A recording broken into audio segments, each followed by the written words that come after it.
Hello students, good afternoon. आज मैं आप लोगों के आरोह के काव्य खंड से गजानन माधव मुक्तिबोध द्वारा लिखित सहर्ष स्वीकारा नामक कविता बताऊंगी। इस कविता के बताने के पहले, इस कविता को पढ़ने के पहले हम लोग इसके कवि गजानन माधव मुक्तिबोध के बारे में कुछ जानकारी प्राप्त करेंगे। गजानन माधव मुक्तिबोध जी का जन्म 13 नवंबर सन 1947 के ग्वालियर में मध्य प्रदेश में हुआ था। इनकी प्रमुख रचनाएं चांद का मुंह टेढ़ा, भूरी भूरी खाक, धूल, यह कविता संग्रह, काट का सपना, विपात्र, सतह से उठता आदमी, कथा साहित्य, कामायनी एक पुनर्विचार, नई कविता का आत्मसंघर्ष, नए साहित्य का सौंदर्य शास्त्र, अब आखिर रचना क्यों नाम से, समीक्षा की समस्याएं, एक साहित्यिक की डायरी, आलोचना है यह, और भारत इतिहास और संस्कृति की रचना इन्होंने की। इनकी मृत्यु 11 सितंबर सन 1964 ईस्वी में नई दिल्ली में हो गया।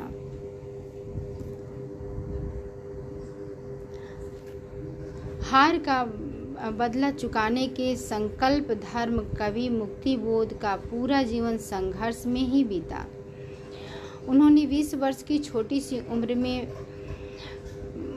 बड़े नगर मिडिल स्कूल में मास्टरी की तथा उसके बाद सुजलपुर, उज्जैन, कोलकाता, इंदौर, मुंबई, बंगलौर, बनारस, जबलपुर, राजनांदगांव आदि स्थानों पर मास्टरी से पत्रकारिता तक का काम किया। कुछ समय तक पाठ्य पुस्तकें भी इन्होंने लिखी। छायावाद और स्वच्छंदतावाद कविता के बाद जब नई कविता आई तो मुक्तिबोध उसके अगुआ कवियों में से एक थे। मराठी संरचना से प्रभावित लंबे वाक्यों में उनकी कविता की आम पाठक के लिए कठिन बनाया, लेकिन उनके भावात्मक और विचारात्मक ऊर्जा अटूट थी। जैसे कोई नैसर्गिक अंत स्रोत हो जो कभी चुकता ही नहीं बल्कि लगातार अधिकाधिक वेग और तीव्रता के साथ उमड़ता चला जाता है।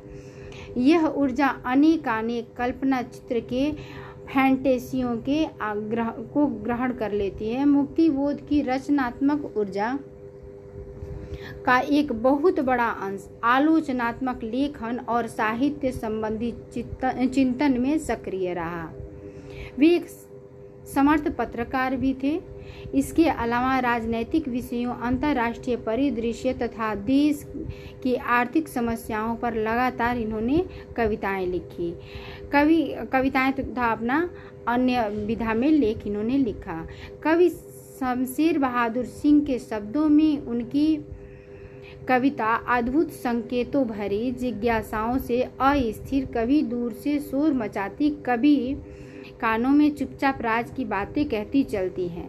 हमारी बातें हमको सुनाती हैं, हम अपने को एकदम चकित होकर देखते हैं और पहले से भी अधिक पहचानने वाले लगते हैं। अब हम लोग इस कविता को प्रारंभ करेंगे।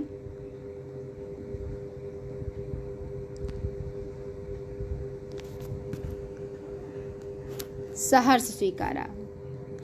दो बातें होती हैं, एक स्वीकारना होता है और एक सहर्ष स्वीकारना होता है।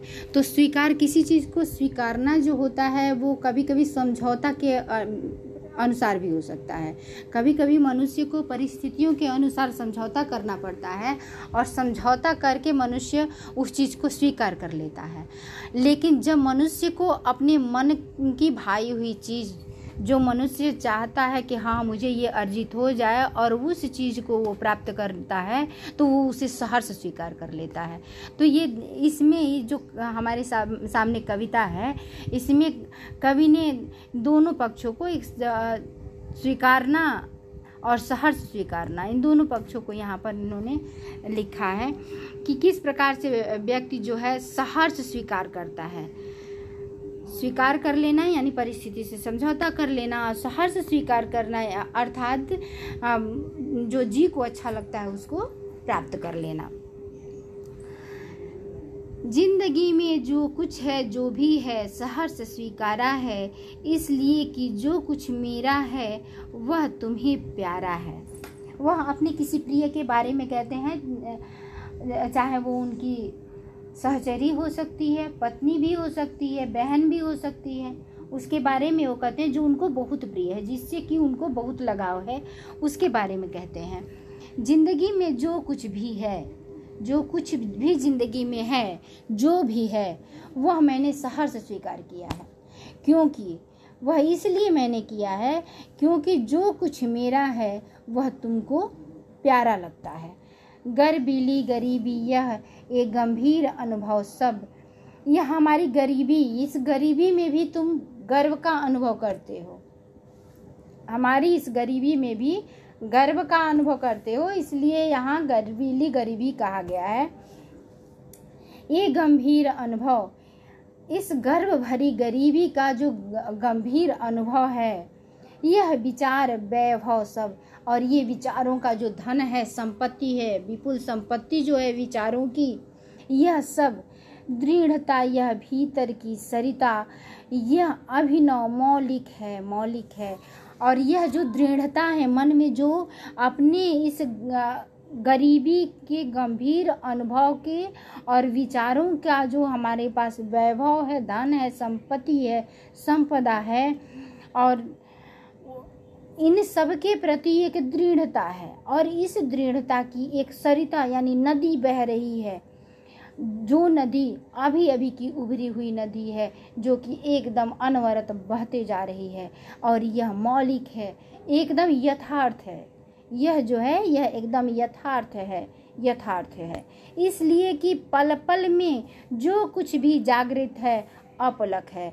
इसलिए है यह ऐसा, इसलिए है क्योंकि प्रत्येक पल में, हर पल में जो कुछ भी जगा हुआ है वह बिना आंखों के बंद किए हुए देखा जा सकता है, अपलक है, बिना आंखें पलकाए ही देखने वाला है। संवेदना तुम्हारा है, यह अपलक जो मैं देखता हूँ, जो यह चीज़ें मैं देखता हूँ, प्रतिपल प्रतिक्षण जो मेरे सामने आती है, वह तुम्हारी ही संवेदना है। जाने क्या रिश्ता है, जाने क्या नाता है। कभी फिर कहता है कि पता नहीं क्या रिश्ता है, क्या नाता है, जितना भी उड़ेलता हूँ भर भर फिर आता है। जितना भी भूलना चाहता हूँ तुम्हें, यह याद बार बार वापस आ जाता है, यह याद बार बार वापस आ जाता है। दिल में क्या झरना है, मीठे पानी का सोता है। दिल में एक लगता है कि झरना है जो हमेशा मीठा झरना है, जो कि हमेशा बहता रहता है। भीतर वह ऊपर तुम, और भीतर वह झरना हमेशा अनवरत बहता रहता है, और ऊपर से तुम हो मुस्काता चांद, जो धरती पर रात भर मुझ पर त्यों तुम्हारा ही खिलता वह चेहरा है।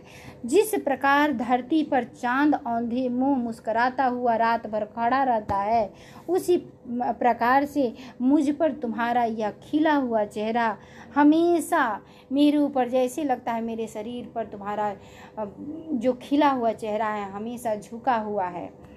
सचमुच मुझे दंड दो कि भूलूं मैं।